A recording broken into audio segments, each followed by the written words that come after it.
विवाह किया है उससे बालक ध्रुव के 3 पुत्र हुए हैं। भ्रमी नामक उन्होंने प्रजापति की कन्या से विवाह किया और 3 बेटे कलक और वत्सर उनके हुए और एक उत्कल नाम का उनका बेटा हुआ।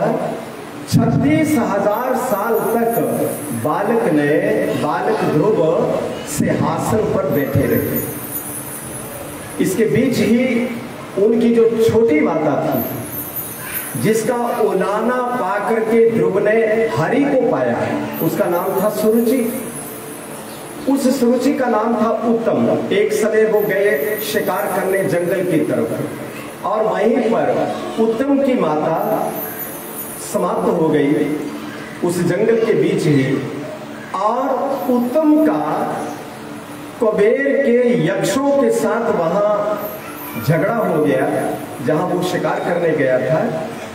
और उस झगड़े का परिणाम ये निकला कि उन्होंने उत्तम को मार दिया, ध्रुव के भाई को मार दिया। तो जो माता थी सुरुचि वो भी मृत्यु को प्राप्त हुई और ध्रुव का जो दूसरा भाई था उत्तम वो भी मृत्यु को प्राप्त हुआ। तो बालक ध्रुव ने चढ़ाई कर दी अलकापुरी। अलकापुरी किसको कहते हैं? कुबेर की नगरी। उस कुबेर की नगरी में उन्होंने चढ़ाई की और बाद में उन्होंने बड़े यक्षों को मारा। ध्रुव ने क्यों मारा? क्योंकि यक्षों ने उनके भाई को मारा, इसलिए कुबेर ध्रुव ने उनको मारा। लेकिन बाद में ब्रह्मा जी और मनु जी आए और उन्होंने आकर के ध्रुव को समझाया। देखो ब्रह्मा जी क्यों आए? क्योंकि ब्रह्मा का बेटा कौन है? उतानपाद। और उतानपाद का बेटा कौन है? ध्रुव, है ना। दादाजी को आना पड़ा ना, इसलिए दादाजी आए और कहा बेटा आप यक्षों से लड़ाई मत करो, इनसे जीता नहीं जाएगा, आप ये जिद छोड़ दीजिए। इड़बिड़ा के पुत्र कुबेर ने बालक ध्रुव को अनंत शक्तियां प्रदान की। वो कुबेर का ही नगर था अलकापुरी, जहां लड़ाई हो रही थी। तो बाद में समझौता हो गया तो कुबेर ने ध्रुव को कई वरदान दिए। बालक वापस आया, 36,000 साल राज्य भोगा। राज्य भोग करके अपने पुत्र को राज्य दे करके तो वो स्वयं बद्रिका आश्रम की तरफ चले गए। बद्रिका आश्रम में उन्होंने परमात्मा की साधना की। साधना करते करते काफी समय बीत गया। अब जो आया है वो जाएगा इस धरती पर। अनित्यानि शरीरानि विभवो नैव शाश्वता, क्योंकि ये संसार सदा सदा रहने वाला नहीं है। ये सांस सदा सदा रहने वाला नहीं है। ये मौसम सदा सदा रहने वाला नहीं है। ये जवानी सदा सदा रहने वाली नहीं है।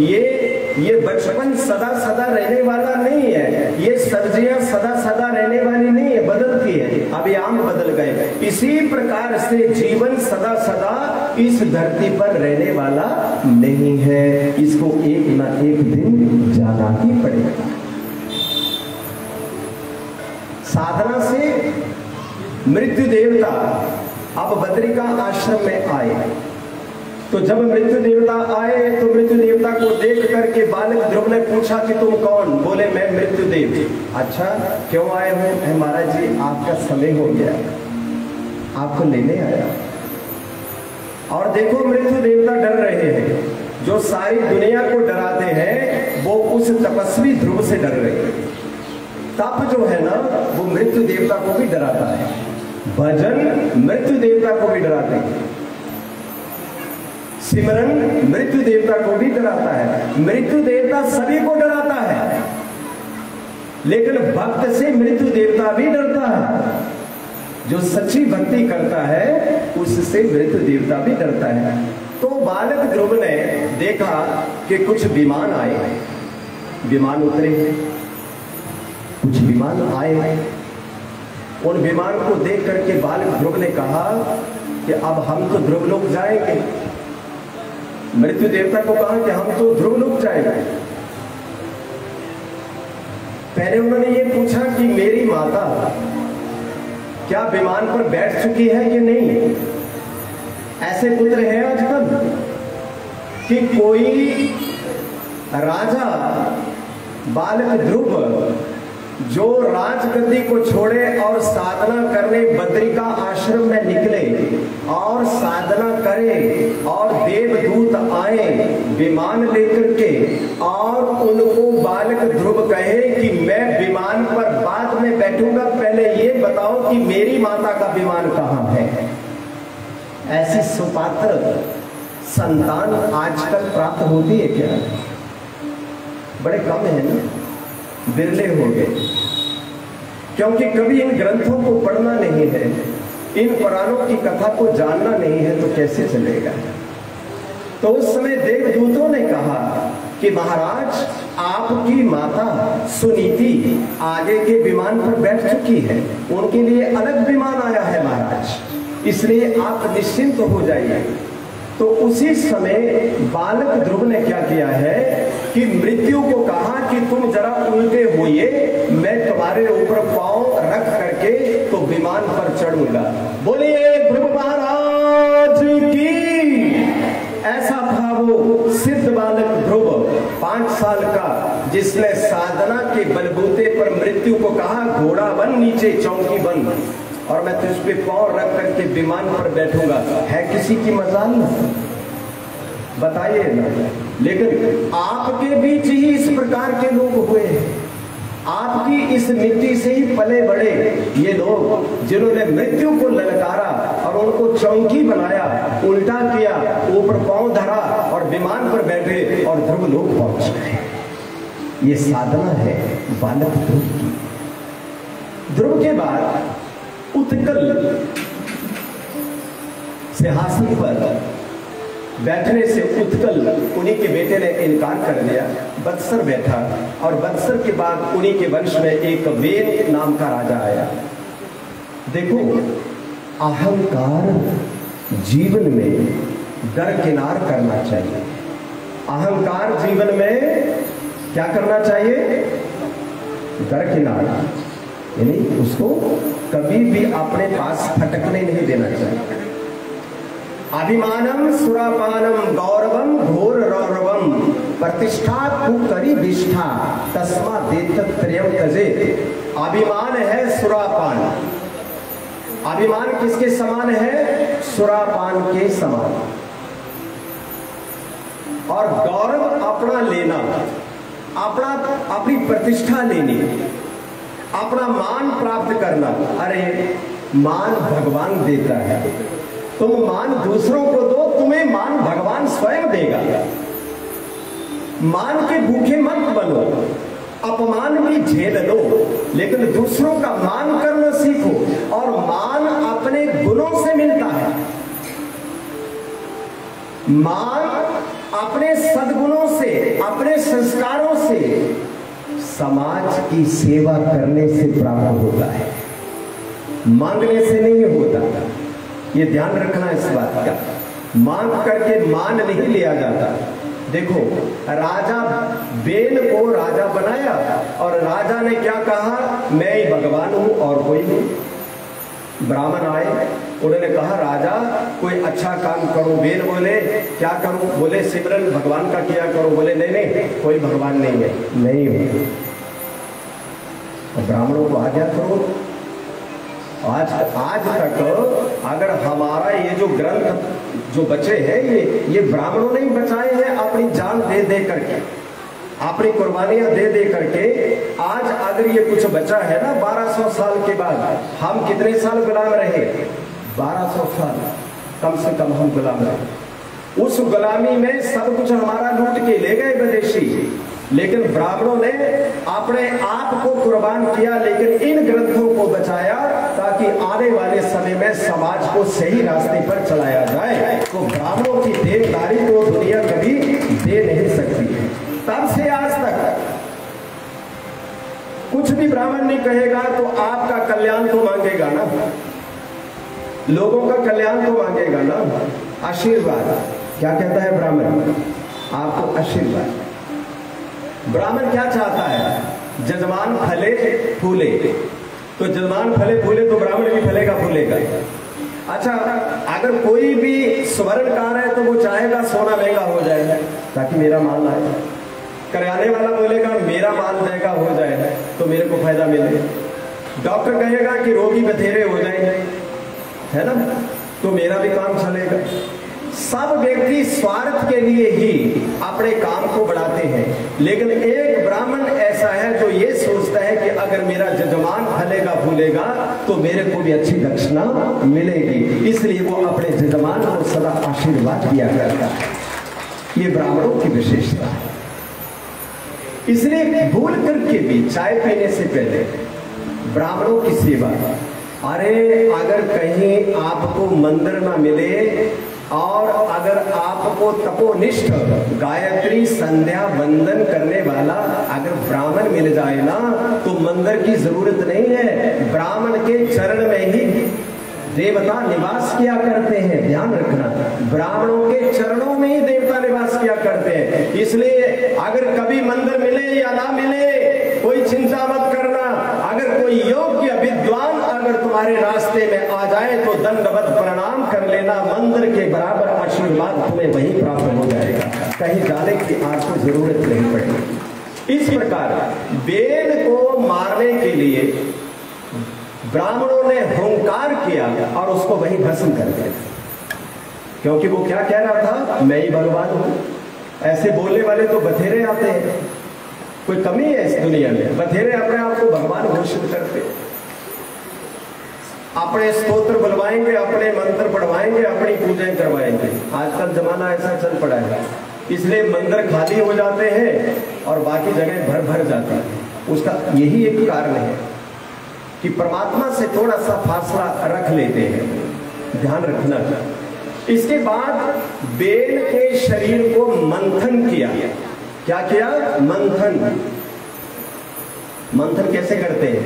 जैसे आप मथानी लेते हैं ना, वो दही से मक्खन निकालते हो, बेल को तेल के कड़ाहे में डाला और उसका मंथन किया तो उसके चरणों से एक जीव निकला, उसका नाम क्या रखा? निषाद। निषाद क्या बोलते हैं उसको? मल्लाह। मल्लाह। और उसके बाद दोबारा शरीर को मथा तो बेल के शरीर से एक अद्भुत जोड़ा निकला, उनका नाम था पृथु भगवान। अंशा अवतार भगवान का अवतार हुआ। बोले पृथु भगवान की। उस ही वेद के शरीर से पृथु का अवतार हुआ और उसके साथ एक अर्ची नाम की कन्या भी आई, दोनों का विवाह हो गया। अब जब विवाह हुआ तो उन्होंने जब वो बड़े हुए पृथु तो वो राजा बने और भगवान थे तो अपनी माया से पानी भी बरसा देते थे, अपनी माया से प्रजा को संतुष्ट भी करते थे। और ये वो पृथु हैं जिन्होंने भगवान विष्णु से कथा सुनने के लिए 10,000 कान मांगे थे। कितने कान? देखो वरदान देने लगे विष्णु भगवान कि आप वरदान मांगे तो पृथु ने कहा कि हे प्रभु और तो सब ठीक है, राज भी भोग लिया, 99 यज्ञ भी मैंने कर लिए हैं, अब कुछ बाकी बचा नहीं। अब मन ये करता है कि मैं कथा इतनी सुनूं लेकिन 2 कान कम पड़ते हैं। तो भगवान बोले क्या चाहते हो? तो पृथु बोले कि महाराज एक कृपा करो, कानों की संख्या बढ़ा दो। बोले कितने? बोले 10,000 कान लगा दो ताकि मैं हरि की चर्चा खूब सुन सकूं, आनंद ले सकूं। ऐसे भक्त। अच्छा, कोई मांगे कंचन की काया, कोई मांग रहा प्रभु से माया, कोई पुण्य करे कोई दान करे, कोई दान करोड़ बखान करे।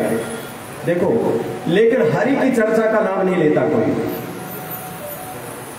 कंचन की काया मांगेंगे, माया मांगेंगे, दौलत मांगेंगे, संतति मांगेंगे, पुत्र मांगेंगे, जमीन बढ़ जाए मांगेंगे, नौकरी हो जाए बच्चे की, ये सब मांग चलेगी, परिवार खुश रहे मांग चलेगी, पर भक्ति तो ये कभी नहीं मांगेंगे। मांगा कभी नहीं ना मांगा। अच्छा, 2 बहनें जब आपस में बात करती हैं तो कैसी बात होती है? अब मैं सुनाऊँ आपको व्यास गद्दी पर? नहीं, मेरे को नहीं सुनाना, अच्छा नहीं लगता व्यास गद्दी पे। वो बात करेंगी, चौक पर मिलेंगी, चौक पर मिलेंगी और बात करेंगी कि तेरा क्या हाल है? हाल तो ठीक है, पर मंच का कट्टा दूध नहीं पीता।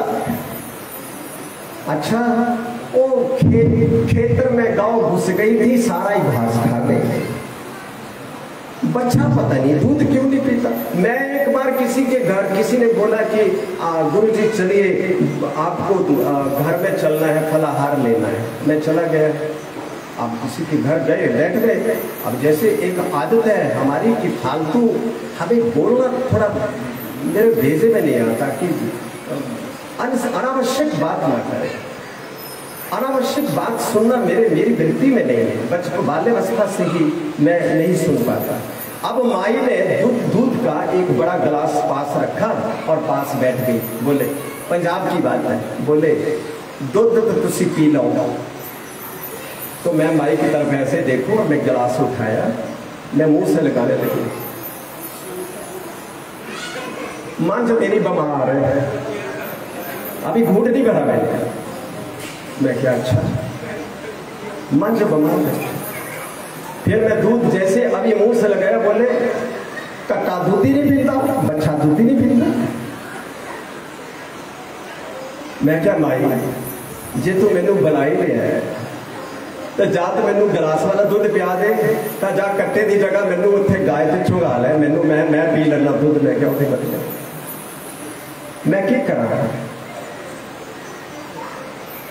सारिया गल्लां दा पिटारा तुसी मैनू दुध पियाण दे वेले रखिया है कि जिस वेले दुध पियोगे तो नाल मैं इन्ना बड़ा लैक्चर भी देंगे। कैसी विचित्र बात। इस प्रकार का कोई अपने बारे में बात करेगा, पड़ोसी के बारे में बात करेगा, कपड़ों की बात होगी, गहनों की बात होगी, निंदा चुगली की बात होगी, हरि भक्ति की बात नहीं होगी। कभी किसी ने पूछा आपसे कि कितनी माला करते हो? कभी पूछा आपको किसी ने कि कितना ध्यान लगता है आपका? पूछा किसी ने? बताइए, सच सच बताइए, कोई है कोई ऐसा जो पूछता हो कि आपकी लगन लगती है परमात्मा से? आप भजन में बैठते हो तो ध्यान लगता है भगवान से? चौराहे पर कभी भी खड़े लोग आपस में ये चर्चा कभी नहीं करेंगे, संसार की चर्चा करेंगे, लेकिन जगदाधार भगवान की उस करतार की कथा कोई नहीं करेगा। जो मूल है